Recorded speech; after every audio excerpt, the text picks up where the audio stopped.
conversation. And we signed with him, me, like a new president. In 2019, I signed with him the deal.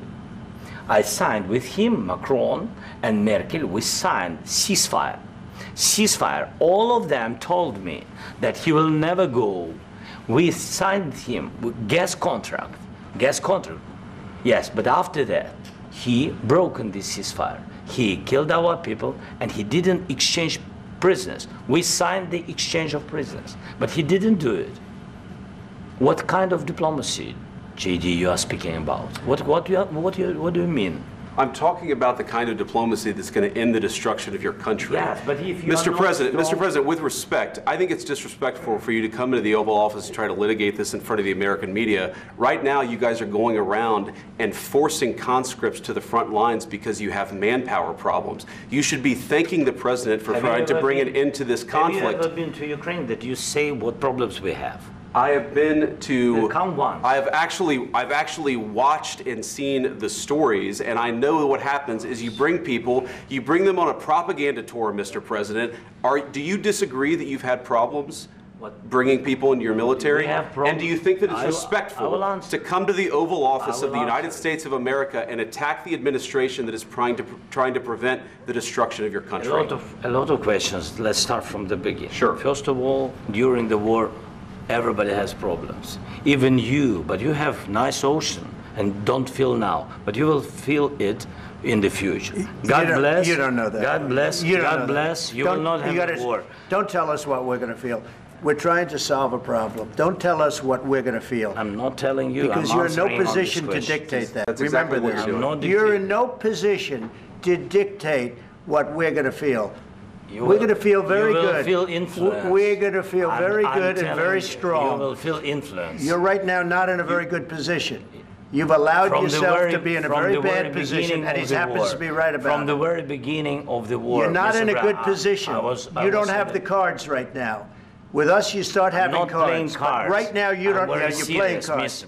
You're playing cards. You're gambling with the lives of millions of people. You're gambling with World War III. You're gambling with World War III. And what you're doing is very disrespectful to the country, this country. That's back to you. Far more than a lot of people said they should have. Have you said thank you once? This entire meeting? No, in this entire meeting, have you said thank you? You went to Pennsylvania and campaigned for the opposition in October. Offer some words of appreciation for the United States of America and the president who's trying to save your country.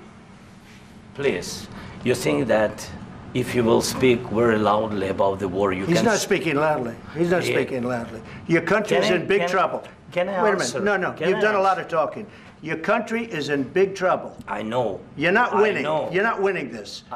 You have a damn good chance of coming out okay because of us. Mr. President, we are staying in our country, staying strong from the very beginning of the war. We've been alone, and we are thankful. I said thanks you haven't in been this alone. cabinet, you and haven't not been only alone. in this cabinet. We gave you, through this stupid president, $350 billion.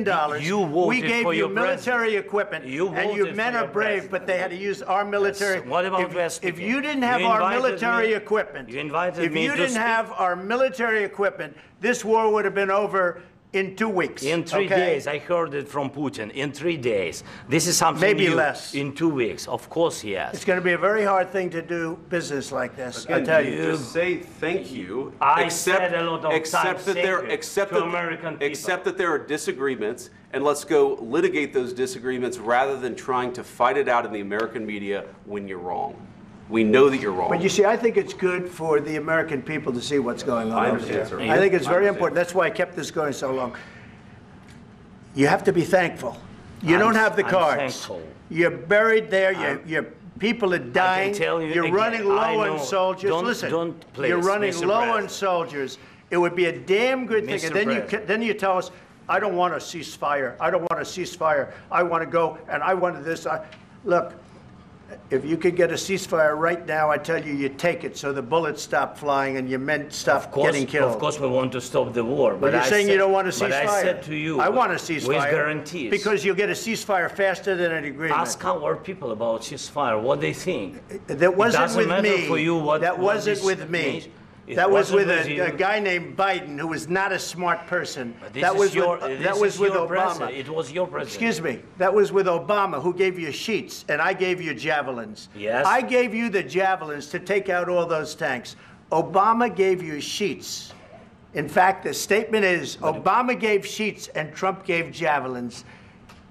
You got to be more thankful, because let me tell you, you don't have the cards. With us, you have the cards. But without us, you don't have any cards.